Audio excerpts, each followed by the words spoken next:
All right, so shall we start? Yes.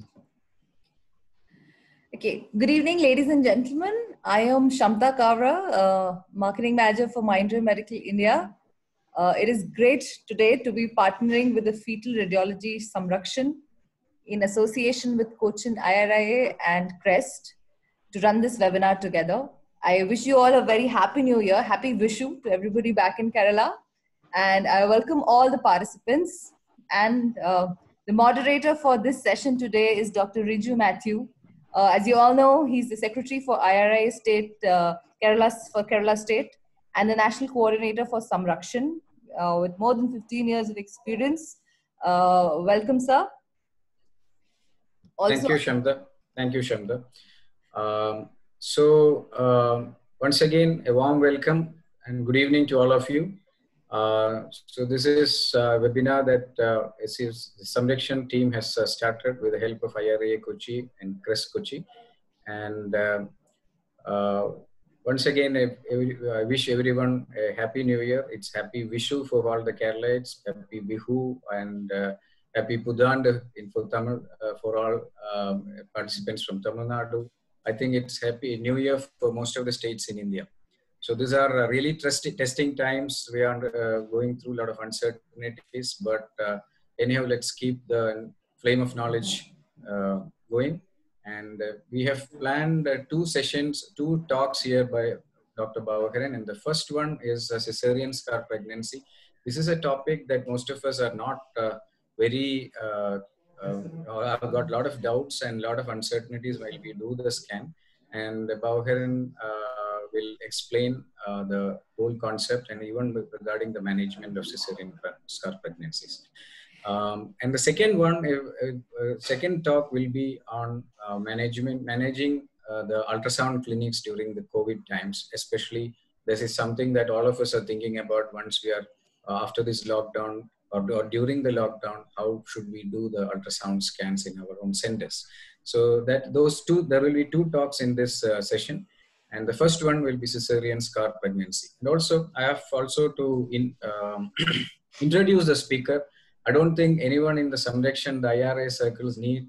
I should introduce Bavaharan separately because he is a well-known entity, well-known speaker, and a very powerful speaker. Everyone wants to hear from him. And most of the time, I have attended with him in different sessions of Samrakshan. I have seen the audience being mesmerized by his talk.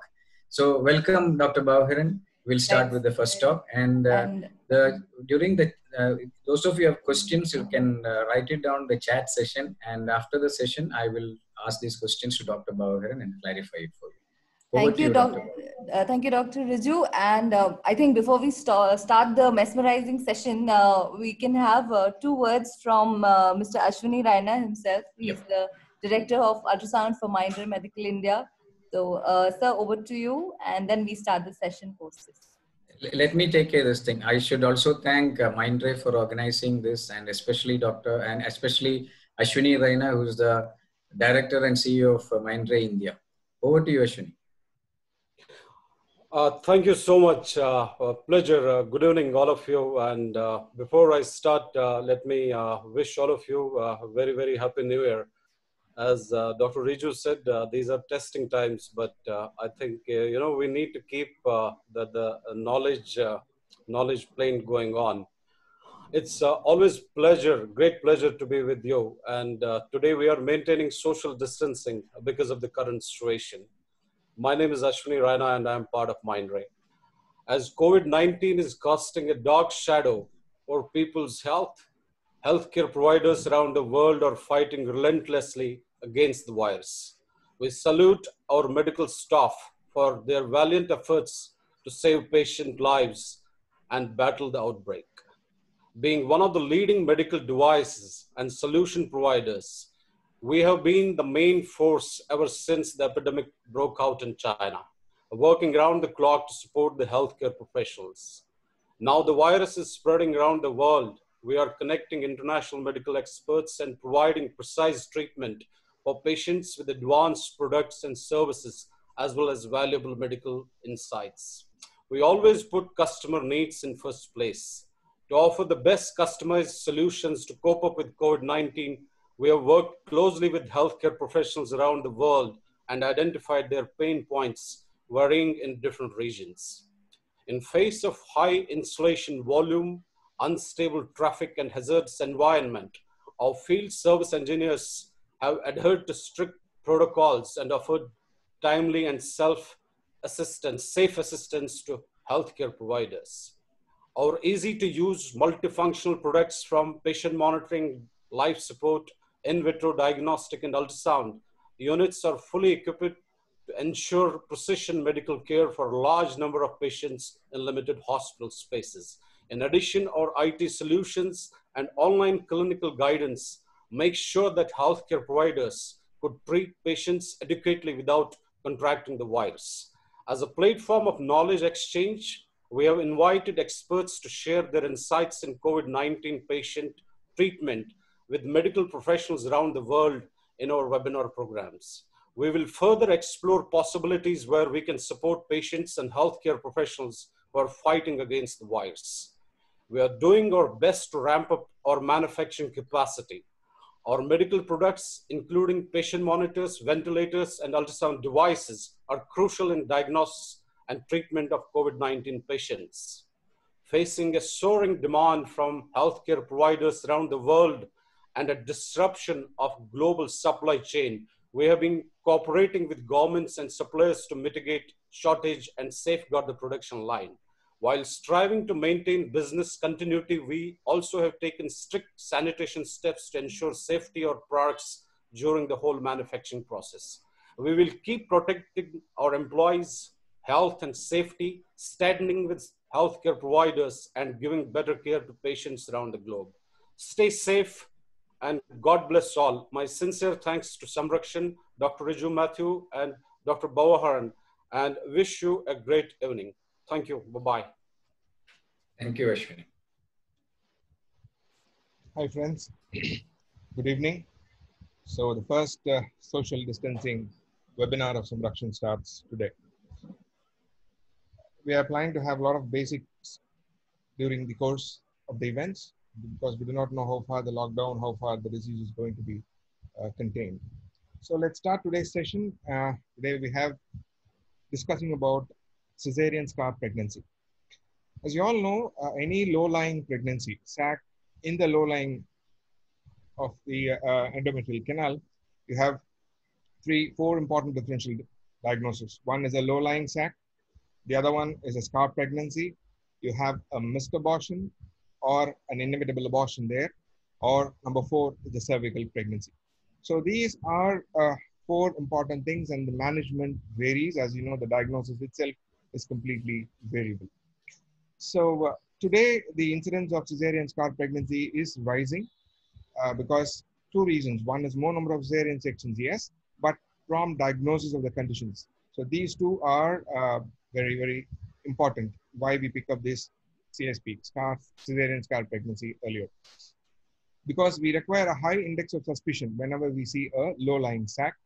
And there are multiple management. You have medical, you have surgical, and you have intervention radiology coming into the management problem. So in this presentation, we'll have understanding of the clinical and the ultrasound features of CSP here. CSP means Caesarean scar pregnancy in this lecture per se. And we'll have how to distinguish it from other low implantation pregnancies. What are the treatment options we have? As radiologists, what treatment option we can offer? And live CSP, how are we going to manage? So Caesarean pregnancy, scar pregnancy, first case was reported in 1978. To our surprise, only about 19 cases were reported till 2001. But you see here, there is an exponential increase of about 161 cases in 2007. And to date, more than 7,000 cases have been reported across the globe. So again, as you could see, increasing awareness, better ultrasound diagnosis, better machines, and increasing number of Caesarean sections. So the important pathophysiology is here, where it is because of the endomyometrial disruption or scarring, thereby the thereby the implantation of the sac happens because of the larger surface area induced by the scar. So here you could see here, this is the Caesarean scar where there is an endomyometrial disruption and there is an implantation of the pregnancy here. So this pregnancy, so you could see here, these are the trophoblastic cells. These are the embryoblasts, and this is the endometrial lining, which is already broken. So the endometrial lining, which is broken, and it can go into the myometrium. Now, when it goes towards the, it can have two types of growth. Either it can go towards the endometrial canal, or it can go towards the bladder, or in the opposite direction, exteriorly. So whenever it goes exterior, the myometrium gets thinned out, and this site of scar may get ruptured. That's why we have complication. For example, a scar rupture in pregnancies. So this is why we are more worried, and we need to diagnose it much earlier. Sometimes, this can be having only a dead embryo, that is without any particular embryonic pole. Sometimes an embryonic pole forms within the myometrium. That's by leading to this placenta may actually go across. The placental thickening, when you leave it for so long, it can cause accreta, and it can increte, and it can go and invade the bladder wall. So here is where is important.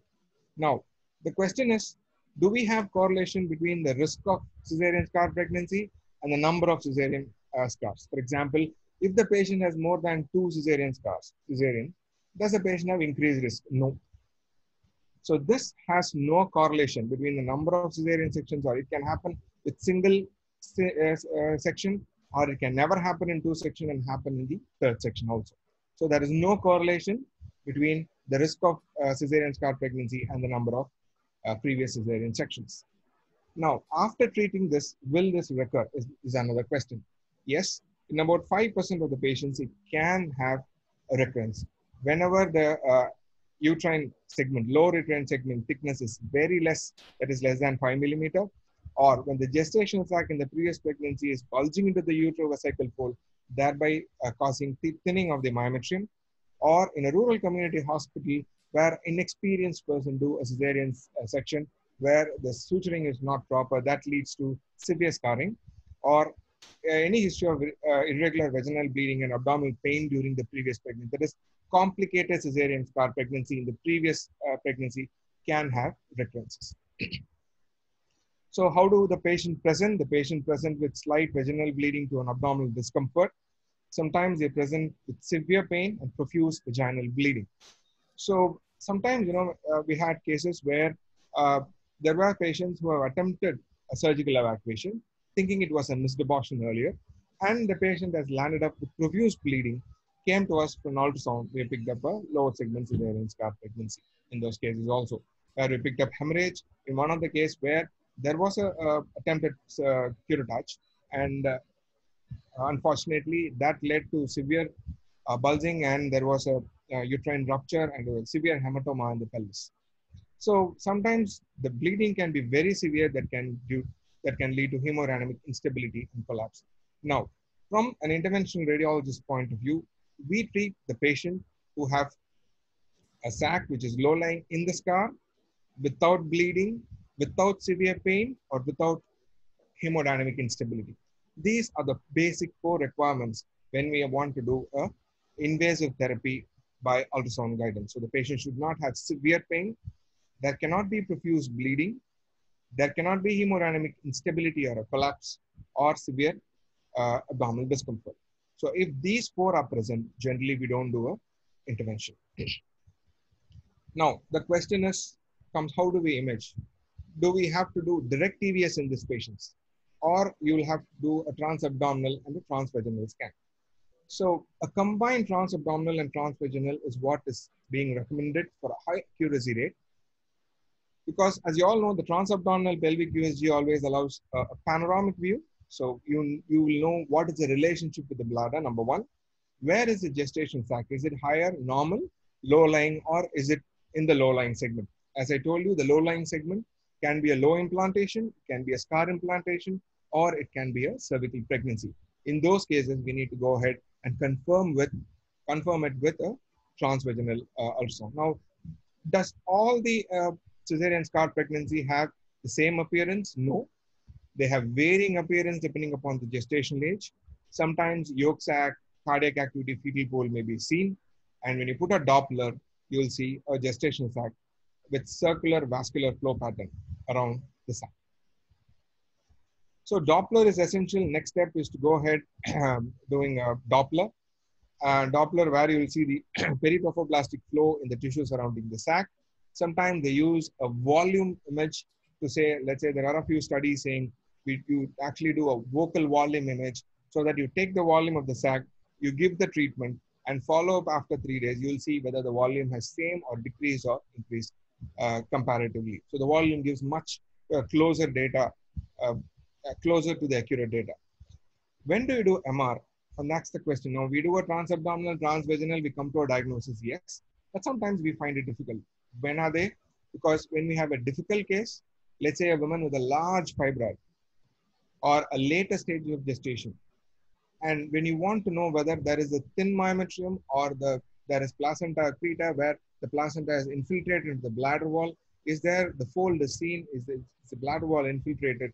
In all these cases, MR will play an important role. So coming on to the ultrasound features, the first important thing is an empty uterine cavity. You need to know that endometrial cavity is completely empty. The patient has UPT or a beta-HCG positivity. Again, closed and empty cervical canal. This is important. See, closed, empty. So it should be empty. There should be nothing seen in the cervical canal, and it should be closed. So this second thing. Third thing, you see the placenta or gestational sac embedded in the scar, and you will see a oval-shaped gestational sac that fills the niche. So this is called the niche. This is the scar here. You could see here. So this is the niche that comes and gets attached to the scar. So you will see a thin myometrium here. So this is very important. In cervical pregnancy, you see a normal myometrium, whereas in scar pregnancy, you see a thin myometrium here. So you will see a layer sometimes between the gestational sac and the bladder. So yolk sac, embryo, cardiac activity may or may not be seen. In this case, this was a live pregnancy. This was a live pregnancy. So when you put a Doppler, you will have a peritophoblastic flow. And when you do it, always do a dynamic flow, a dynamic ultrasound where you give a slight compression on the cervical os with your transvaginal probe. If it is going to be a Caesarean scar pregnancy or a cervical pregnancy, this sac will not slide along because here it is attached to the scar, it is adherent to the scar, it will not move. If it is in the cervix, it is adherent to it is in the cervical canal, that will also not move. Whereas whenever you have a missed abortion, which is placed in the lower sac where the sac is irregular, seen in the lower uterine segment, that generally slides up. If there's going to be a hematoma here, mimicking a sac here, acute hematoma, that also slides back. So this is called a negative sliding organ sign. So we can classify that, as I already told you, it can be an endogenic type or an exogenic type. Endogenic type is where the implantation occurs on the scar and the gestational sac grows towards the cervicoisthmic or a uterine cavity.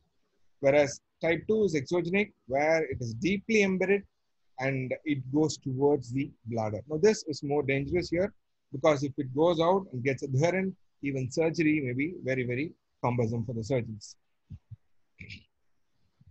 So here you could see these are images. The cervical canal, as I told you, is empty, is closed. Internal os is closed. The endometrial cavity is empty. This is the scar. The pregnancy is attached to the scar. It shows a yolk sac and an embryo. You see the niche is towards the sac. The bladder is partially filled. Make sure when you have a doubt of the lower uterine segment pregnancy is always minimally fill the bladder. Don't completely empty the bladder. Here you could see here that myometrial thickness, how much it is you can measure. Whether it has crossed, you can say. So this is a clear-cut cervical. This is the clear-cut CSP, Caesarean scar pregnancy. Another case here where you see only the yolk sac.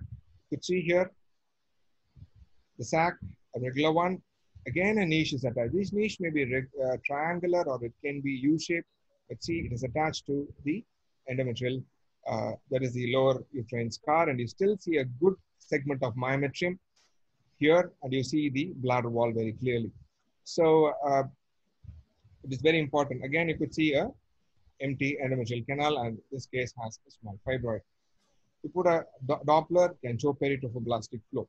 So this is again a case where there is a Caesarean pregnancy. You see the cervix which is closed, uterine body, and you see the bladder, and you see a embryo and a yolk sac. This is a case, again, you could see here, empty endometrial canal, empty cervical canal. You see a sac which is away from the endometrial canal, attached to the niche, but only has a yolk sac. A good thickness of myometrium is still present. Now, these are good signs that you can say, yes, this patient will not go in for rupture immediately. So this is another case where there is a small clot here. You see that is a Caesarean scar here. The patient was bleeding. She was evacuated. Luckily, this patient didn't go in for any rupture. This has come out, and there was a small residue. The patient went ahead and we did a beta HCG, followed it up again after 48 hours. It was static, so the patient underwent a intramuscular injection of methotrexate in this case, after which was followed up. This was a case you could see. This is the exogenous type. This is an exogenous type of Caesarean scar pregnancy. Again, empty endometrial canal. It's a cross-sectional view transvaginally. You could see here it is growing outwards. It's growing completely outwards. You could not see. It's a very thin line of myometrium. It's not actually seen. Actually, it's very, very, very thin myometrium here. You could see when you put a Doppler, there is a peritropoblastic flow signal. Again, a power Doppler you can do a vocal. It's just a demonstration of a vocal. If you want to do, you can do it. This was the same case which I demonstrated you previously, just to say how much volume it is there. But in an emergency, when the patient comes with pain, other patients are waiting, and at least in these times, we need not take all these volume measurements. So this, again, as you know, the peritropoblastic flow signal, it shows a high velocity, low resistant flow signals. High velocity, low resistant flow signals. This is the peritropoblastic classical flow. Sometimes in ectopic, we see this could be a ring of fire. This is a 3D image. You see the cervical canal is empty, endometrial canal is empty. On the scar, there is a pregnancy here. Now, when do we do MR? So now, when do we do MR is a question. Sometimes it may be very difficult for us is the exact location. Number one, as I told you, whenever you have a large fibroid sitting on, yes, it may be difficult. And when you want to rule out a creta, sometimes with invasive scar pregnancies, it is very, very difficult sometimes to make it up with ultrasound. So when you have a doubt, for example, when you have an exogenous type of Caesarean scar pregnancy, always ask for an MR. In simple words, these are pregnancies where you need to assess the bladder mucosas, bladder infiltrations, to rule out a creta, all these things. Number two, if you have a large fibroid sitting, obscuring your finding, you're not very sure, yes, am I dealing with a low-lying pregnancy or a cervical pregnancy, or is it the fibroid that is causing compression and shifting the sac down? So in these cases, MR is recommended. So again, you could see here, this is an MRT2 sagittal images. This is an endogenous type of, I think this is just for an academic sake, endogenous type. See a large sac growing towards the endometrial cavity attached to the niche. You could see here the cross section, the coronal section showing the placental attachment over the scar.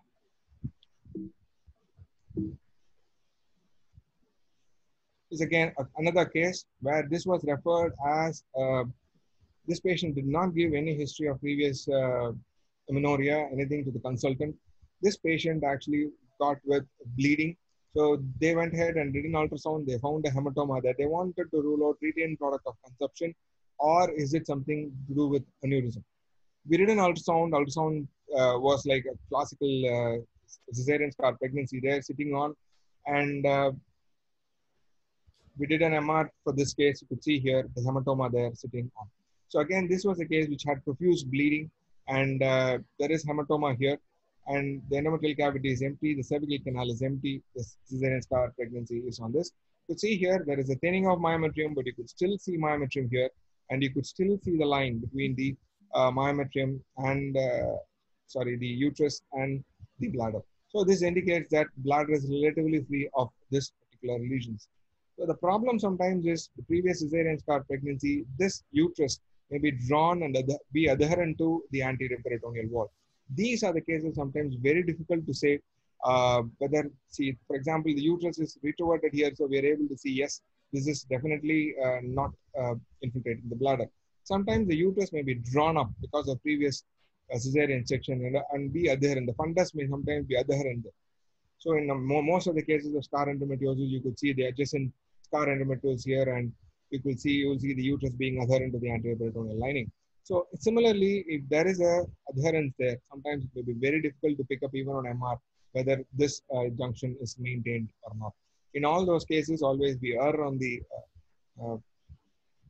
difficult side. We say possible infiltration, take care. So now we know what are the findings with transabdominal, transvaginal scans of how do we see an MR. So now the question is, do we have to do TAS or TVS? We'll have to do both. Do we have to do Doppler in these cases? Yes, it is mandatory. In cases of difficulty where you have suspected rupture, bladder invasion, or is there any associated fibroids, what you do? We do an MR. So TAS, transabdominal and transvaginal, we do both. We don't just stop there. Sometimes you may be lucky, sometimes you may pick up even a heterotopic pregnancy there. Be careful about it. Doppler, yes. In difficult cases, go for an MR. So in all these cases, it is important for us to have a high index of suspicion. That is, again, very, very important. Any low-lying sac should have a high index of suspicion. Always think of the worst, because the worst is going to cause complications. And when you've ruled out the worst, the simpler things fall back easily. So there are a few grading systems for cesarean scar pregnancy. This is grade 1, where it is just attached. You still see a good thickness of myometrium more than 5 millimeters. So myometrial thickness more than 5 millimeters. You see a small sac attached, empty cervical, empty and closed cervical canal, closed or empty endometrial canal. You see the scar pregnancy here with a thickness of more than 5 millimeter, grade 1. This is an example of grade 1. You could see here it is attached and the good myometrial thickness is still seen here.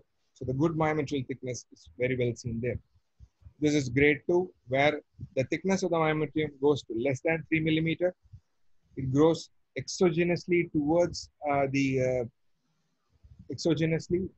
bladder. So all the endogenous is grade 1. All endogenous is grade 1. The exogenous we classify grade 1, grade 2 towards where it is less than 3 millimeter. Again, empty endometrial canal, closed and empty cervical canal. This is an example. Grade 3, where it has gone back, a live embryo, still you see the sac, You don't see a good myometrium, but there may or may not be bladder infiltration. This is grade 3. So see here, live ectopic in the cesarean scar. This is grade 4, where it has caused local rupture, where it has formed into a clot or a hematoma there, and it is infiltrating into the bladder wall. So again, you could see sometimes you may be able to see a small hypoechoic area, but predominantly this is the sac completed almost by a hematoma there. So what are the differential diagnoses we take up? Two important differential diagnoses we say is a miscarriage or is it a cervical ectopic pregnancy. Now, miscarriage always has irregular gestational sac located within the uterine cavity. Sliding sign is positive.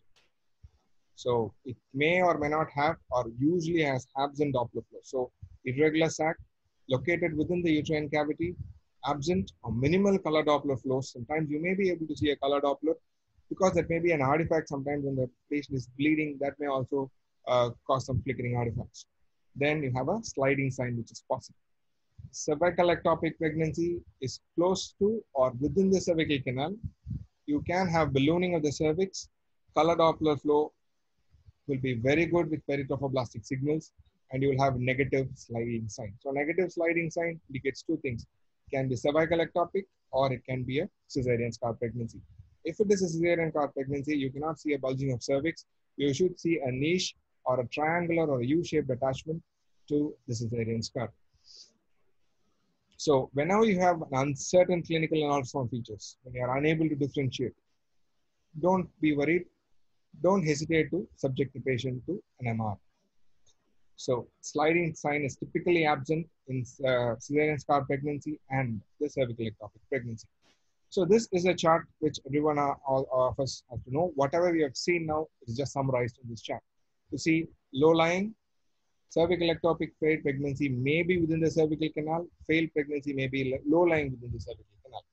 So how is the anterior myometrium? In cesarean scar pregnancy, it is thin, whereas in other two things, it is normal. Sliding organ sign, negative in cesarean scar pregnancy and ectopic pregnancy, whereas positive in a failed pregnancy. Doppler shows good flow in these two, whereas in failed pregnancy, it usually has a lack of color flow unless for the artifacts. Short follow-up on ultrasound. When you don't treat, the cervical ectopic and the cesarean scar pregnancy may or may not grow, whereas failed pregnancy, if it is going to be inevitable and yet not aborted, will not fix in the location and will not be grown. So this is an example of a cervical ectopic pregnancy where the cervix is bulging out, the endometrial cavity is empty, and the sac is here within the cervical canal. Here you could see again the myometrium is completely good. There is a very good myometrial thickness here. So coming on to the management, there are extensive management. The management protocol is many there. You have medical management, expectant management, local injection, embolization, surgical management, combined, HIFU, so many management options are there. So see, basically, there can be expectant management, medical management with systemic methotrexate, local injection, combined treatments, surgical management, as you all know, maybe a uterine curettage, laparoscopic removal, and open surgical management. If the bleeding is profuse and could not be controlled, then the patient may have to go ahead with a hysterectomy. Now, these things are not used today. HIFU and hysteroscopic suction with this is very expensive and not used in India. So now, when do we do interventional management? So see, whenever you see a sac which is endogenous, still you have a very good myometrial thickness. The patient does not have any pain, severe pain, bleeding. Hemodynamically, the patient should not have bleeding. The patient should be hemodynamically stable. In all these conditions, you can do. Before that, we generally administer systemic methotrexate to a patient, follow it up. The patient responds to systemic methotrexate. We gently stop there. The patient does not respond to systemic methotrexate. We generally go ahead to do an intervention. So here, let me show you a case. This was a 29-year-old, had only one previous cesarean section. Became positive amenorrhea, and they did a urine investigation, was positive. So the patient came in for dating scan. So it was a scar pregnancy, as we all know. The diagnosis was made upon the ultrasound findings there. Beta HCG was 7,000. There was no active fetal pole. Again, no cardiac activity. There was yolk sac seen. And there was a good myometrial thickness of about 5.5 millimeter. So the patient did not have any pain, bleeding. So beta HCG done at that time came up with 7,000. So intramuscular methotrexate 50 milligram was given to this patient. So we repeated beta HCG, called the patient again for ultrasound on day 3. The size of the cesarean scar pregnancy increased. Beta HCG almost doubled. So the beta HCG ratio after 48 hours has almost doubled.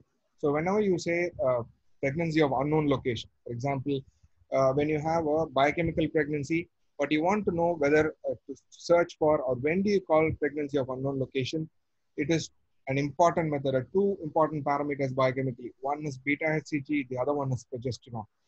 So beta HCG, you do it on that day, 0, and you repeat it after 48 hours. When the beta HCG ratio, you take the ratio between the beta HCG done at 48 hours and 0 hour. When it is more than 1.7, you call it as an ongoing pregnancy. That is pregnancy of unknown location. So in this case, we see a pregnancy, but sometimes you may not see a pregnancy. In these cases, you need to follow very, very carefully in a very close monitoring. So since the size of the sac was increasing, patient did not have absolutely not even a drop of bleeding or a spotting, no pain, passing urine normally, no other abnormality. So we decided to undergo a transvaginal guided methotrexate injection. So this is the case history here. We go ahead And you could see here a cervix and a scar pregnancy here, a classical U-shaped niche here. And this is a Doppler showing peripheral flow signals. You saw a sac here. That's the sac here. It is, you could see here, you could see a very good myometrial thickness here, about 7 millimeter the myometrial thickness was. And this is a completely zoomed out image. So maybe, so you could see here, that's the freehand technique. We use a 21 gauge needle, a long Chiba needle. We use a 17 centimeter needle here. That's the needle within the gestational sac. So once the needle goes into the gestational sac, we aspirate and inject methotrexate. You could see here that was an aspiration and re-injection. See here, that was the aspiration, and again re-injection was done with methotrexate. The content was aspirated, and then we inject methotrexate. Methotrexate here we injected about 25 milligram in 1 ml dilution. That's what we use. 1 ml should have 25 milligram. That's the dilution we take and we inject. So many of you may ask, should I actually go ahead with a KCL in this case? No, because we don't see any viable fetal pool here. And this is growing. There is no viable fetal pool. So generally KCL is not required in these cases. Even if there is going to be a live pregnancy, the recommendation is to go ahead and give methotrexate alone and not KCL is generally not mandatory. If the pregnancy is very large, endogenously very large, for example, let's say at about 10 weeks or 11 weeks, then probably you can go inject a drop of KCL into the fetus and then also inject methotrexate into the sac and come out. So you could see here, this was during the procedure. Once you aspirated, that's a minimal hemorrhage which is happening here. That's a minimal hemorrhage. And 1 week later, we had a very small sac that reduced in size. Beta HCG was reducing. That's the sac at about 2 weeks. And we followed her up after 4 weeks, completely normal. So this is a completely normal uterus, and this is important. So the important point is we need to tell the patient few things. If there is going to be bleeding, if there's going to be severe abdominal pain, or if you have any other symptoms or a fever, please report to us immediately. So you should have a proper backup system with you whenever the patient has all these things. Sometimes the bleeding may become profuse, and if the bleeding is profuse, then sometimes you may have to go and intervene as and when needed. So in all these cases, if that's going to be, let's say, a placenta accreta, where you want to save the uterus or save the patient when you feel like there can be a severe torrential hemorrhage during the surgery, then you go for a pre-operative embolization. Here, pre-operative embolization, you can use a PVA particles. Here, you can just go occlude the uterine arteries on both sides, so the surgeon has good control over the bleeding, a better control, let's say, a better control over the bleeding during the surgery. So, see, it is important. See, when the patient's age, the patient has completed a family, no point. When the patient has completed a family, then the patient can go still hysterectomy. But the patient is young, or the patient does not have children, or the patient has too many previous cesarean sections, then probably we need to rethink our strategy on how we are going to take this pregnancy up. So expertise of the clinicians, again, this is very, very important. As I told you, the anterior uterine wall thickness, the exogenous type, the endogenous and exogenous, the exogenous type, the anterior uterine wall thickness is very, very, very important. And if it is very thin, you need to intervene it and go for treatment immediately. Don't wait for the systemic therapy to admit the patient and carefully monitor those patients. So expertise with the clinicians, again, somebody has to be there to put in a needle into the sac. If that is there, again, it's an easy procedure. So that patient, whenever we have done, had a follow-up, completely was normal, no bleeding, no pain, nothing was there. So whenever you have a high, whenever you have a low placed sac, you need to have a high index of suspicion. It can be an inevitable or a missed abortion, a low-lying pregnancy. It can be a Caesarean scar pregnancy, or it can be a cervical pregnancy, in which Caesarean scar pregnancy has a high morbidity and mortality. So be sure that you rule out the most severe conditions. So what do I use? Use both transabdominal and transvaginal with Doppler. It's essential. Yes, it is. It's very, very essential. And MR, whenever you have a problem, for example, a fibroid, or you want to know whether it has infiltrated the bladder, you want to know whether it's an accreta type of placenta that has developed. And number 4, plan for intervention in selected cases and look for a proper indication. So when the patient should not have bleeding, patient should not have severe pain, the patient should be hemodynamically stable, there should be a rising titer of beta HCG in spite of having given a systemic methotrexate, or if there is going to be a live sac which is growing endogenously. So these are the most common indications. How do you manage cesarean scar pregnancy? Thank you. So thank you, Dr. Bavaharan. Thank you, Dr. Bavaharan. That was a very lucid explanation on how to diagnose cesarean scar pregnancy. I've got a few questions here from the participants. One of them was kindly mention once more the differentials for low-lying sac. So differential for low-lying sac, again, can be an inevitable or a missed abortion. A low-lying pregnancy, it's a low-placed pregnancy, cesarean scar pregnancy, and it can be a cervical pregnancy. Yeah, these fine. are the 4 important differentials. Right. Then there is a question regarding how to measure. Sir, kindly mention once more so how to differentiate endogenous cesarean scar pregnancy and cervical pregnancy. Yeah, you already mentioned. Yeah, I've already mentioned about it. Let me show you once again between these two. So this is the slide which I'll put again. You could see here this cesarean scar pregnancy and a cervical ectopic cervical pregnancy. Cesarean scar pregnancy again lies low. This also lies low, but you see a pulsing cervical canal. And within the cervical canal, usually the overlying myometrium goes in for thinning, whereas in cervical ectopic, the myometrial thickness is usually normal. In both the things, the cervical, the sliding organ sign is negative. There was someone who has asked for how do you do a sliding organ sign? See, sliding is nothing but when you do a transvaginal scan, you give a compression or you give a pressure while doing a scan, a gentle pressure over the cervix, and you see, and live you see whether the sac is moving or not. If the sac is moving, generally it is a low-lying, generally it is an inevitable abortion of sac, which is just to be aborted, or it can be a small hematomother in the lower endometrial canal. But when you give compression, the cervical ectopic and the cesarean scar pregnancy does not slide because it is attached and it is adherent to the lining, so it doesn't move. So that is the difference between these two. Okay, that's nicely explained.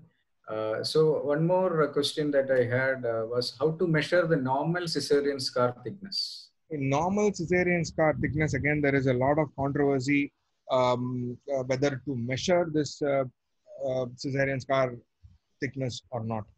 See, again, there's a lot of studies here and a lot of debates. We had a recent talk also had the same thing.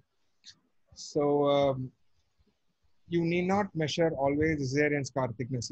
I'm saying about a normal intrauterine pregnancy, not about cervical scar pregnancy. I'm telling about the normal cesarean scar, normal pregnancy intrauterine with a previous cesarean scar. In those cases, generally you don't measure. See, we don't have a proper cutoff value to say this is a thin myometrium or a thin scar. So which will rupture and which will not rupture is very, very difficult to comment on. But generally, in the second trimester, the myometrial thickness cannot be below 5 millimeters. This is on a wider range.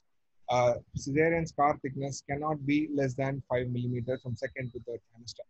Anything less than that, just observe and watch. So that is what we'll have to do. We don't have any particular criteria or a cutoff to say this pregnancy will go in for rupture and this pregnancy will not go in for rupture. We don't have a cutoff, unfortunately. There is one question regarding the medical management. Please explain with methotrexate and the dosage. Yeah, see, medical management is to think like we give a intramuscular injection of methotrexate, 50 milligrams generally we give, and before which they take the beta HCG values. So we take the beta HCG values, we have the beta HCG values, we have the ultrasound findings there. Then the patient been given a intramuscular methotrexate, 50 milligram IM. Then the patient is followed up after 48 hours. The patient goes in for a repeat beta HCG, and then again, patient comes for an ultrasound. Now, the ultrasound should show a decrease in size, and the beta HCG value should be in a descending trend, or at least should be stable. When do you say the patient is not responding to beta methotrexate is when you have the beta HCG ratio of more than 1.7, or in simple words, you cannot have a near doubling of beta HCG after 48 to 72 hours. When you say that is called doubling of beta HCG, they call actual value is about 1.66 to be precise. That's how we actually measure. The actual value is 1.66. When it's anything more than that, we say definitely it is increasing. Bavaharan, there is an interesting question by Dr. Anjali Gupta from Agra. So she says she is asking whether in a larger scar ectopic gestation sac, does the site of placentation, anterior or posterior, has it got any bearing on the possibility of rupture? Usually in a scar ectopic, scar is anterior, right? So the scar is anterior. So the scar is always in the anterior wall. So where does the attachment occurs is very important. So that's why actually we measure how much of visible myometrial thickness we are seeing. So that is why we grade it. So whenever it is more than 3 and 4, we have a high chance of rupture. So the anterior scar, which has a myometrial thickness or a larger ectopic gestation, when it grows exogenous and you have a very thin scar of less than 3 millimeter, chance of rupture is very, very high. Okay, one more question and we will wind up this session and go to the next one, which is the next session Dr. Bavaharan has prepared is very important for us in practical terms, as we are about to start the ultrasound scanning in our clinics either during the lockdown period or immediately after that. So what is the preparedness that we have to do in this COVID time? That is the next topic by Bavaharan. Before that, I'll take the final question here. And that is on regarding the regarding the management of the surgical management, the interventional management that you did. How much? Just a minute. I'll just go through that.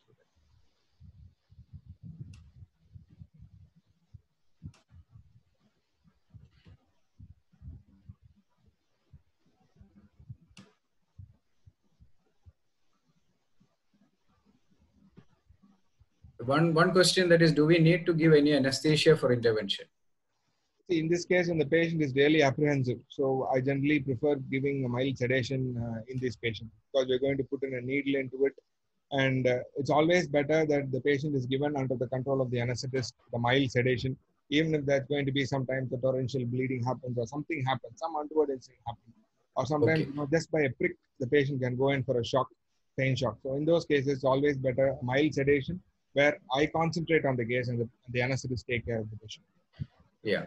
Once treated medically or with minimal intervention, is there any increased risk of Caesarean scar pregnancy in next Caesarean scar ectopic in next pregnancy? Yeah, I can show you that slide again. So what are the chances of increased recurrence? So when do we have an increased recurrence is the question. So this is the answer for that. See, uterine segment thickness. So whenever you have a Caesarean scar pregnancy and the uterine segment thickness this time is less than 5 millimeter, or you have invasive type of Caesarean scar pregnancy, or when the patient had an irregular vaginal bleeding and severe abdominal pain with the previous Caesarean scar pregnancy, again the chance is about 3 to 5%. So these are the factors that can lead to increase in the risk of recurrence. Okay, so I think how much diluted they're asking. So it's about 25 milligram of methotrexate, and it should be at 1 ml. So what we do is we puncture it, aspirate the content, and inject 1 ml. So sometimes, when you don't aspirate the content, when it is very tense, sometimes it may rupture. So be careful. So we aspirate the content, not completely. A minimal amount of needle should very well be seen within the sac, and then you inject the 1 ml. Okay, so almost all the questions that I think there'll be a separate session on placenta. Yeah, right. So I think thank you all for asking these questions. Let's quickly move on to the next session. Bavaharan, can you start the session on the ultrasound diagnostics and safety measures during COVID pandemic. Okay. Because this is a very important session. Most of us have got a lot of questions on this. And Bavaharan has prepared a very nice presentation on this. Okay. Please continue. So once again, this is, as we all know, this is a very difficult time, and we need to take care of ourselves and our staffs, which is again very, very important. You know, there is a lot of information in the news coming that doctors are being affected, staff nurses are being affected, and whichever the hospital or radiologist who is found to be a COVID positive, or one patient who is found to be COVID positive, then probably they are going to seal our centers. So a lot of threats. Again, how do we work is a very big question. Whether do we have to take up the challenge and do, we'll know it in the future. But till now, I've been doing emergency cases and regular antenatal cases in my centers with proper scheduled appointments. So this is, now the first important point, are you having any medical problems? If you have any medical problems, age, diabetes, or any other, refrain from doing cases. Rest till the quarantine is over. So because for us, safety matters is very, very important. What we have is life. We need to think about our family also. So don't be heroic here. If you have any personal illness, be safe, be at home. So before we proceed, this is a word of caution. This is for standalone diagnostic centers, and I've not included ICU ultrasound or procedures which is being done. So this will lead only with the minimum requirement protocol. So according to a lead and change, you can adapt to whatever we have. So these are the questions in front of us. Do we have to take up this case? If you want to take up this case, how do you want to do an appointment scheduling? That is important again. How do you want to do the appointment scheduling? How do you protect our staffs and equipments? What are the basic protections that we need? How do we do the equipment and couch sanitation? How do we guide this patient and accompanying patients? Generally, in my center, after this COVID for the past 1 month, we are allowing only one patient and one attender into the center. Nothing more than that. There cannot be any crowd in the center on a space. Should we get patient declaration, and should we have a consent? Should I increase the cost of the scan? Again, that is again, we are having less number of cases, but we are taking a high risk. Should I increase the number of cost for the scan? After seeing the cases, when I go home, what should I do? And if you are an intervention radiologist having a very close proximity in ultrasound, how are we going to take precautions for that? So let's answer from some important questions. Do we know about COVID completely? No. Even the experts are finding it difficult. The virus is very astute in disguise. They know they have a very, very bad killer instinct. So we do not know about COVID completely. Now they said it will be spread only by air. Now they say only by droplets. Now they say it can be spread by community, where it can spread to the air. It stays in the air. So many confusions are still happening within the expert itself. Recently, there has been reports from South Korea that there is a resurgence of the disease, recurrence of the disease, which we said will not be possible. But immunologists are completely against it, saying, no, there cannot be any recurrence for the same strain of virus. So we are unanswered to a lot of questions here. So even if we follow all the protocols, I follow all the protocols. Now, does it mean I'm completely safe, or all the protocols are robust? No. No, this is again the victory for COVID, where it has created a state of panic and confusion. Even after taking all the measures, even after wearing the mask, everything, gloves, wherever you are sitting, taking out, whatever it is, but still it is possible for us to get infected. See all patients, whichever the patient you see all of them as carriers of COVID. So because of larger patients have asymptomatic period after infection and during incubation. In Tamil Nadu, there is a statistic showing 21% of the patients who are tested for COVID by PCR are showing no symptoms at all. Completely tested for COVID, positive by PCR, double testing, still they don't show any symptoms. So take proper precautions. So don't believe in rumors. Again, don't forward messages eyes closed. We have a very good thing. Whenever the message comes, we want to help the society. We become warriors. Suddenly we actually send all the messages to all the groups. So University of WhatsApp, Facebook, Twitter to be handled with caution. Now, these are important questions. Do we need to take up this case? Please perform urgent scans, mandatory scans. Discuss with the referent clinician before performing the scan. What is the indication? See, again, there's a big question coming in front of us. Antenatal cases. You know, 90% of the antenatal cases are not emergencies, but we are time bound.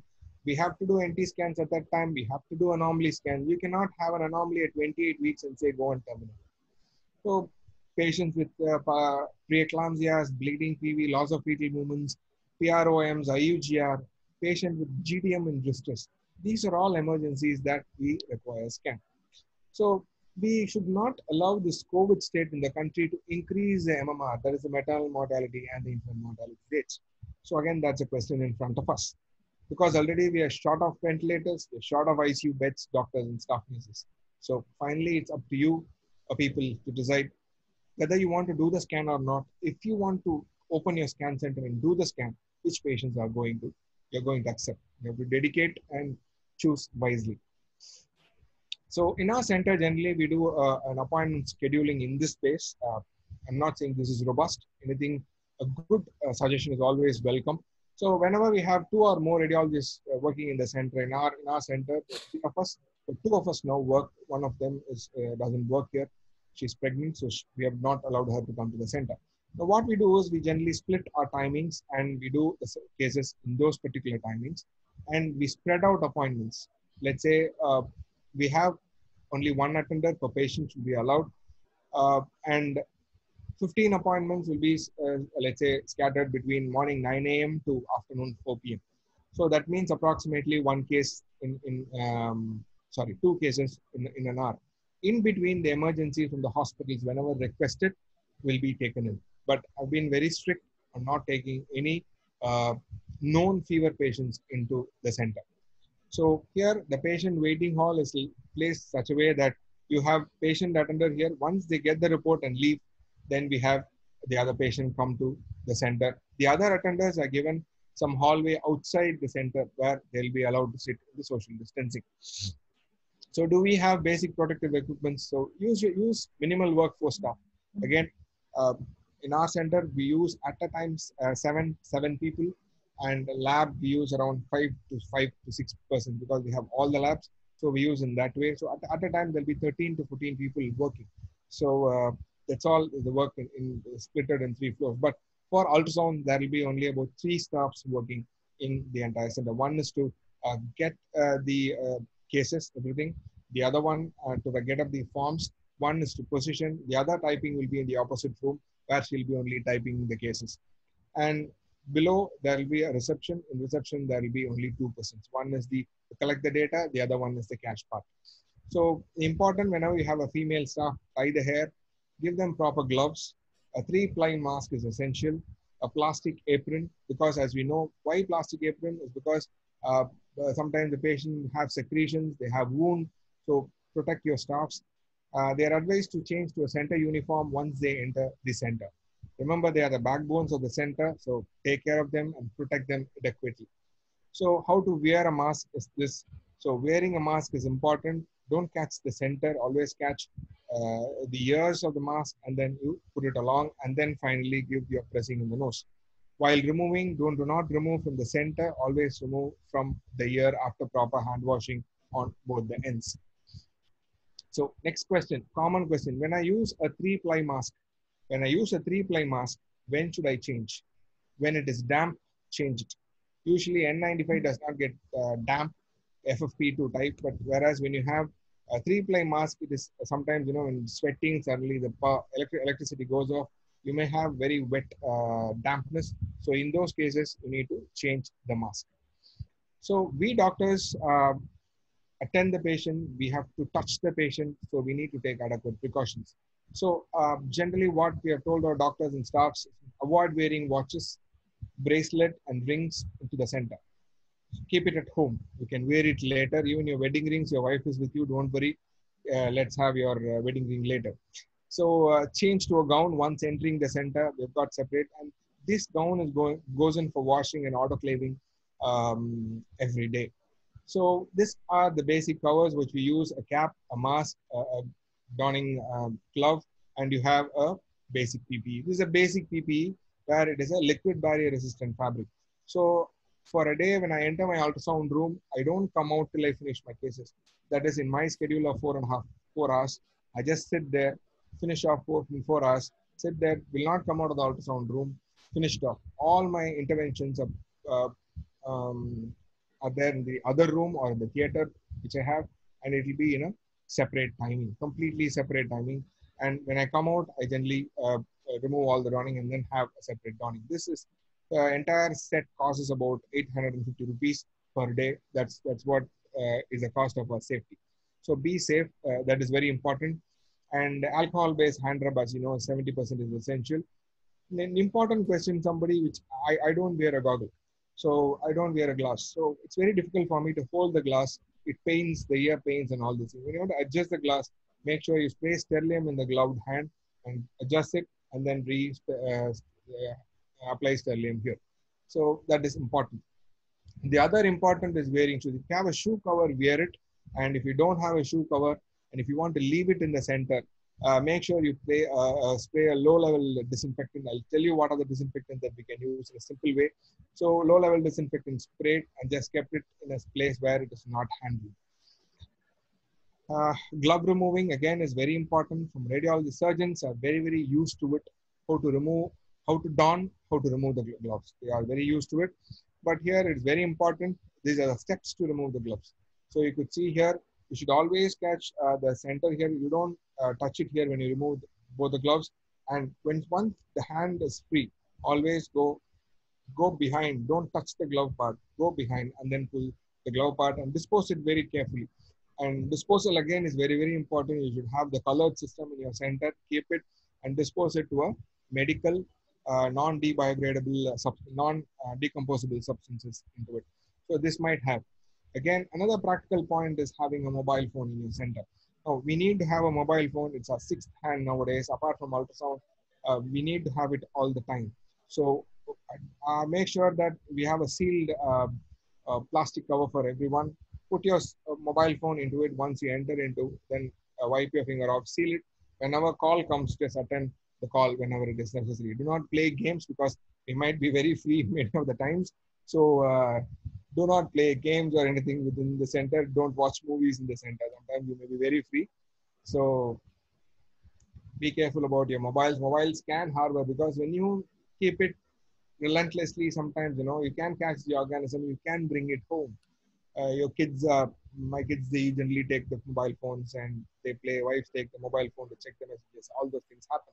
So be careful about all those things. Staff education, again, is very, very, very important. Teach the staffs. We are in a tough situation. What is an importance of self-protection? How to handle the patient. Sometimes the staffs may be so cool and they want to show their affection to the patient now. Tell them this is not the time to show the affection. Ask them to keep a distance. Provide them necessary safety measures. For housekeeping staff, always have double glove, face mask, shield, and plastic apron. Now, what are the problems in an ultrasound room? We have no proper ventilation. We have to accept that. We are in very close proximity with the patients. The probes touch the patient. You touch the patient, sometimes palpate if you want. So endoluminal procedures we do. We do a transvaginal, transrectal ultrasound. Patient may cough. Sometimes, you know, as you know, some patients may be so apprehensive, they may cough or they may have deep exhalation. So you repeatedly use the keypads, trackballs, probes, screens, desktop, printers. So these are all important things. So next thing is, how do we have the hair conditioner? Avoid room with a centralized AC, because in Spain and in Middle East, they found that the centralized AC connection attached to the change area or the step down ICUs had more infection to the common area compared to any other centers. So these closed systems with a common vent can harbor infection. They can multiply. Once they come in, once you switch it off and on, they come with a very large force and a large volume of virus you are exposed to. So you better use a split or a window unit in your center. So this is a non-woven sheet for the couch you can have. This costs about 40 rupees. You can get it in a bulk purchase here. So it costs about 40 rupees. You can apply it for every patient. See here, you can apply a rubber sheet here, which is easily cleanable. And this is disposed after every patient. So make sure that you roll from the head part to the down part, clear it. You see here, the pillow is not covered with any cloth. We have used only a Rexin cloth for it. We have made sure, and we don't use any cloth so that cleaning is easy. As you all know, hair can harbor infection. So cleaning is easy with glove, with sterilium. It's very easy to clean the pillows and the rubber sheets. So dispose it always in a closed bins. It's very important. And this bins will be kept separate. So this color bin is not called in our system, but this bin generally I keep it for disposal of this linen which we have used for the patient. So this is again given to the biomedicare units in a separate way. Again, after about every hour, make sure that the knobs are sprayed with disinfectant. Sometimes when you don't have a disinfectant, spirit is easily available now. You can have 200 ml, 250 ml of spirit and add 10 ml of rose water into it.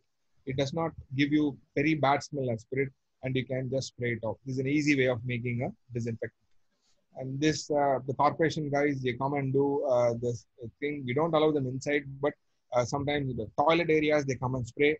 And also the exterior part, they spray it off. So what are the disinfectants that you know of? It is important to have an ethanol of at least 70% or more. So your exposure time is 30 seconds. You can have 2%, 2-propanol, which is about 75 to 80, or you can have 2-propanol and 1-propanol combination. Sodium hypochlorite you can use, and glutaraldehyde you can use. Sidex can be used. Sidex is one which we commonly use for disinfecting the endoluminal things. For example, a scope, a rectoscope, or endoscope can be disinfected. Nothing happens. Don't worry, your head of the ultrasound probe will not be eaten by any of these things. There is a common myth that when we apply an alcohol-based hand rub on the ultrasound probe, the probe will get damaged. It doesn't get damaged, provided there is no defect or there is no gap in the probe head. Nothing happens. Usually make sure the probe head is intact. That is again important. If the probe head is sometimes damaged when you have put the probe down, the alcohol can seep inside and can cause severe electrocutions. So make sure the head of the probe is very, very clear. Again, this is important. Don't leave the cables like this. These, again, sometimes the patient may cough. The virus settles in the floor. So without cleaning, don't leave it here. Always keep it on the farther side. See, always there is a farther side. You can just buckle it, use whenever.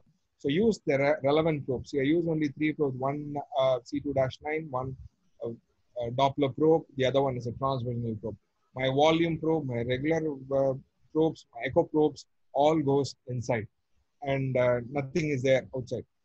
So again, how do you clean the head ball? See, this is the track ball, and this is the screens. This is the touch screen. So these all can be soaked using a disinfectant. The linen soaked with disinfectant. The trackball is a place where it can commonly happen. So if you want it, you can ask your engineer how to remove this part. It is very easy to remove. If you know how to reassemble it, you can remove it and you can clean it. Or you just have to take a linen or a wipe, mix it in, dip it in disinfectant and roll the ball continuously, gently. And try to use the touchscreen as maximum as possible. If you have one, try not to annotate the images. Again, trying to annotate all the images all the time, you repeatedly use the keypad. You repeatedly use the Dopplers there. So repeatedly using the keypad again, this keypad crevices again can be a source of infection. So make sure you don't annotate unnecessarily or stop annotating for the previous time. Nothing happens. I don't think any consultant sees the image, what you have annotated. What is your report is very important.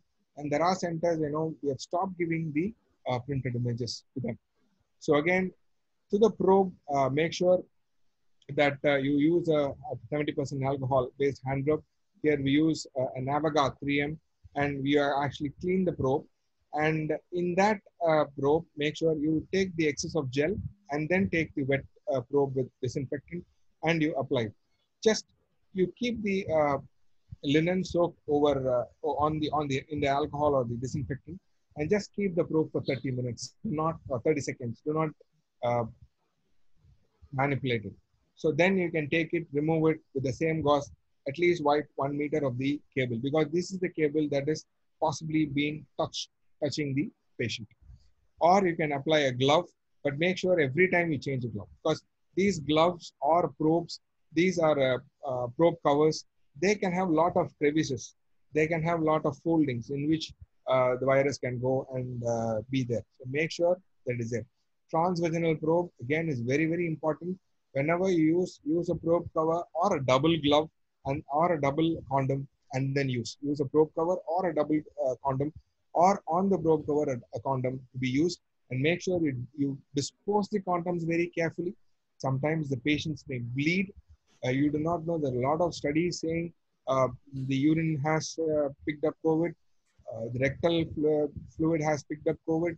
There are evidences saying tears picked up COVID, and few others saying no, these secretions will not. Again, we are not sure about this disease. So try to be as safe as possible in your thing. So dispose these gloves very carefully if you want to do. Again, when I do interventions, I generally put in a probe cover and a glove.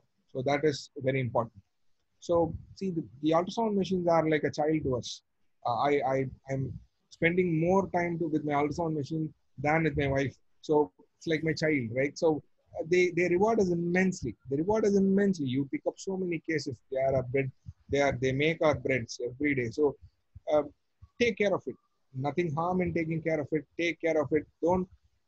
I'm very obsessive, so I do the cleaning myself. If you are not, no, I cannot do. Why should I do? Ask your staff. Train them to do after every hour or every patient. Is very important. So try to reduce the scan time. Again, try to do the scan slightly quicker. Don't try to do all the times, all the cases. Any problem, send it to your colleague for a second opinion when you have nothing wrong in these times. In the USG room, I usually keep a minimal staff. A typing staff. See, again, the table will not have anything much. You have sterlium, you have the linens here, you have the papers here, enough papers. The other table here, track, will have the paper. Other than that, no thing is required within the ultrasound room for present. So I generally have my pen here, so doesn't allow their pen and my pen to be mixed. Let it be separate. Dispatch each patient report then and there. We use many commonly staplers or sometimes hooks, so clean them properly. Generally, what I've decided is to take up the Form F, sit it in a room, after finishing all the cases in the desktop, sign everything, and keep it inside the cupboard which is below on that particular. Then we don't allow it to be handled for the next 5 days. Then I go for my proper hand washing. So there are two important things that I think we need to analyze here. One is cleaning. The other one is disinfecting. Cleaning is just removing of dirt.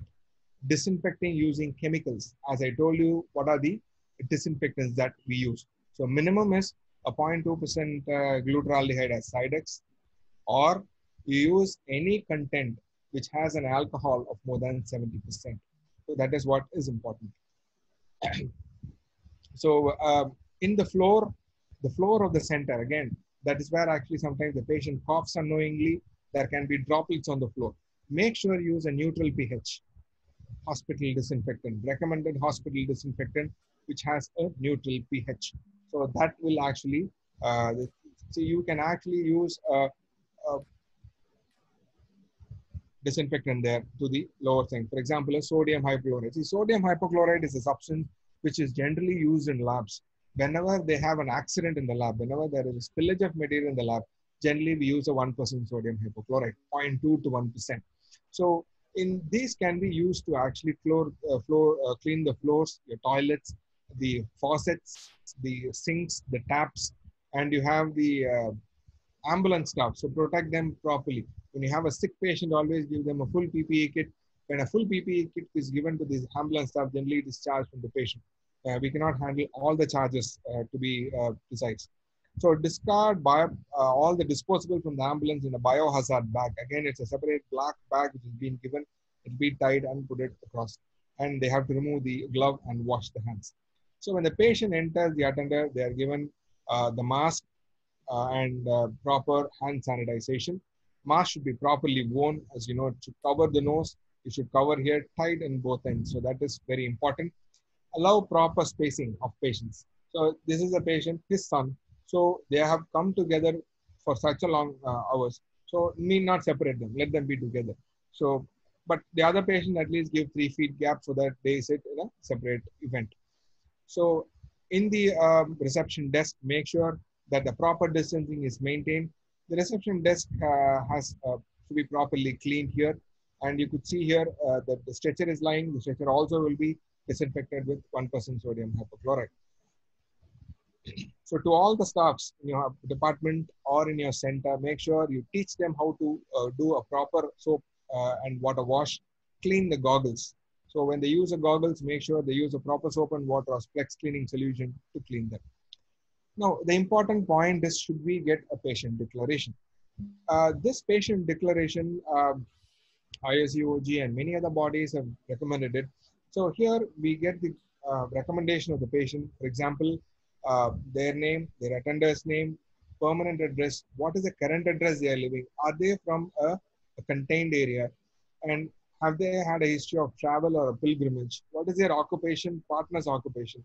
Have they had any history of contact? Is the area under quarantine? Do they have fever, cough?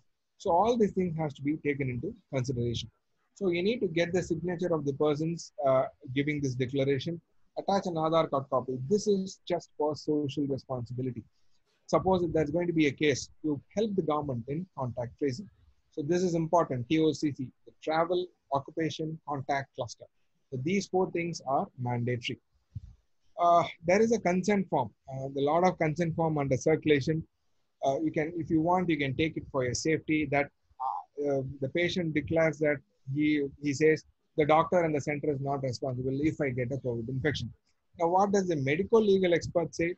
They say, like, we have to devise our own protocol, and let us not presume. In this pandemic, the medical legal expert says, as doctors do not presume legal entangles now, treat the patient.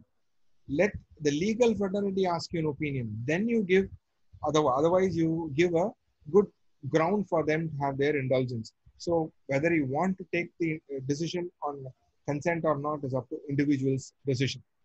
Now, should I increase the cost of scan? Again, you could see here, the extra cost about 125 to 150 rupees per patient. We have increased by 50. So if you want to increase, yes, it is up to you to increase. As doctors, we have extraordinary skills and training. So we should have the passion to save human lives, and don't worry about the abusers and stone pelters at this time. So when we go home, when we are starting to go home, so once I've finished all my cases, once my reports are all done, signed, my CDNMR emergencies are over, generally before leaving the center, we change the clothes, keep it in a separate area where the housekeeping comes and takes it. We washed and autoclave. So if suppose we don't have an autoclave, let's say I don't have an autoclave in my center. So what you do is you number the clothes 1, 2, 3, 4, 5 or 6 and use it after 6 days. That is Monday, Tuesday, Wednesday, Thursday, Friday, Saturday. You can just name it and you can use it on a regular basis. So remove mask, head cap, dispose it as recommended. Again, it's a biohazard, whether you know or not, you are a biohazard, and that particular mask and cap is also a biohazard before knowing. So wash hands properly, remove the mobile from the plastic case. You want to go home, see the messages, immediately use a hand rub. On the mobile phone these days, touch of alcohol doesn't cause any harm. So when you go home, two things: leave the shoes outside in a separate area. Do not allow them to be moved. Do not go out. Once you go in, don't be running around for other things. Don't go out. Make sure for the next 12 hours to 14 hours, the shoes and other things by there, or you change, have 2 shoes and have it in a rotation. So if you have to climb stairs, make sure consciously don't touch the rails or the walls, and straight to the washroom. Generally we bathe, put the clothes in hot water detergent. Do not, then you can touch anything. If need be, if you feel you have any problems, or if you feel you have seen a case with a fever or something which you suspect those things, we need to keep the distance from the family. These are tough times. All is well. This too shall pass. From center to home, home to center, hospital, we generally travel. Many of us travel in cars. So cars are not again safe place, because you go and you touch these areas. You touch the steerings, you want to hear songs, you want to change the gears. You would have kept your money or purse here. You would have down the mirrors. You would have to open it and you have to adjust the mirrors. So all these areas are under proper. So make sure once you enter the car, take a small, have a sterilium in your car, a small hand rub, and then you can mix it here and clean this area. Doing interventions, always use a double sterile gloves, use a probe cover and a glove. Always use disposable thing. Do not reuse as much as possible. Proper disposal. Again, this is the very tough part which I faced it when we started. Now, luckily we have got the system in place. How to dispose things, where it goes from my room, how it is being transported. It goes to an area down to my outside the center, within my center, but outside the building, within the compound. It goes to a separate area where it is actually having a steel gate to it. There's a steel gate in which we have multiple large bins. So we keep the bins there, and once it is done in the afternoon, once everything is being cleared in the afternoon, they go and lock and come up. That's all. Before which, about 3 o'clock, it is done. And the next day, once the Medicare system people come and collect it, then the next day system goes on. So that is why we have been managing all these days. So if you have an UV light cabin, you can use that. Always use sterile tray. We need to keep a safe distance. Though we say as radiologists, we touch the patient, we go have to see the patient, we have sometimes palpate the patient being a clinical radiologist. All this is fine. Always change the glove after every patient. Stay safe. So from an entire human race point of view, we are fighting this invisible enemies. We don't see them. We do not know whether it is in my laptop, whether it has already colonized my throat. I really do not know. But adhere to safety measures. We are potential sources. Once we start seeing patients, we are potential sources. Don't try to spread the disease. So we should never spread the disease. Adhere to the governments. Show no hatred to any people. Join at hearts. Be kind and humane. So we shall be through this together. So I cannot overemphasize thanking my staffs. They've been really, really cooperative to me. To all those who are working in the front line, as the CEO of Mindray told already, everybody are working in unison here. For all those people who are in unison, a big thank you and a big salute to all of you. Thank you. Thank you, Dr. Bavaharan. Thank you, Dr. Bavaharan. That was, you have a penchant for going into the details, and these are truly testing times, as I had mentioned, and a lot of uncertainties, but we need to continue our practice. Why this session, the second session is important is this is something that will not last for next 2 weeks after lockdown, but we may have to continue with these precautions for the next 3 or 4 months, because the symptomatic carriers can be still be there in the community. So we need to take extreme precautions on while we do the scan. Before we end the session, let me thank the speaker, Dr. Bavaharan, for the 2 lucid presentations, one on the Caesarean scar pregnancy and another one on the preparedness in our own centers and the precautions that we need to take while scanning. Because as of now, what I understand is the category of radiologists who are at the highest risk is those who are doing ultrasound. So we need to take utmost care while doing our scans. I would like to thank Mindray and Ashwini Raina and his entire team, Devi, Manoj, and Shamta for the support they have provided. And also Dr. Ramesh Chennai, Dr. Praveen Nirmalan, Dr. Amal Anthony, and Dr. Balachandran Nair, the entire Kochi Kerala team who has supported us, the KREST team who has supported us, the Samrakshan speakers, the Samrakshan form submitters. We have been constantly interacting, and we'll come out with new sessions sooner, and we'll announce it sooner. Shamta, are you there? Shamta? Yes, sir. Yes, I'm here. Yeah. Do you want to say anything to wind up the session now? No, sir. Just a big thank you to you and to Dr. Bavaharan for such a lovely session. We are glad to be associated with all of you. So, Okay. And I wish you have a good day today. Whatever. Yeah. Okay. Before I wind up, I would like to thank each one of the participants for attending this session.